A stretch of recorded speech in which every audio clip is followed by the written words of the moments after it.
आज आपण गाऊट म्हणजेच ज्यामध्ये युरिक ॲसिडची लेवल शरीरामध्ये वाढते त्याला आयुर्वेदामध्ये वातरक्त, वातशोणित आणि वातस्त्रुक असे म्हटले जाते.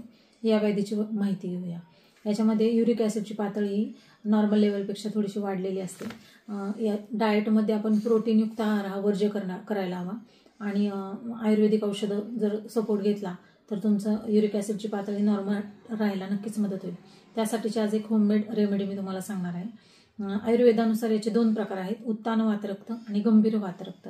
उत्तान वातरक्तामध्ये त्वचा आणि मांसधातूची दुष्टी होत असते. यामध्ये खाज सुटते, त्वचेला लाली येते, त्याचप्रमाणे काळेपणा येतो, खेचल्यासारखे वाटते, जलन होते, मुंग्या आल्यासारखे वाटतात आणि गंभीर वातरक्तामध्ये अस्थि, संधी आणि मज्जा या 3 धातूंची दुष्टी झालेली असते.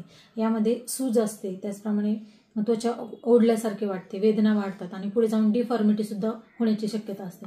तर याच्यासाठी आज एक होममेड रेमेडी मी तुमच्यासोबत शेअर करणार आहे. होममेड रेमेडीसाठी लागणारे साहित्य याच्यामध्ये गुळूची चूर्ण, सुंठ चूर्ण, कुटकी, त्यालाच कटुका असे म्हटले जाते, ज्येष्ठमध म्हणजेच यष्टीमधू, गोक्षूर किंवा पुनर्नवा या दोन्हीपैकी एका वनस्पतीचे चूर्ण.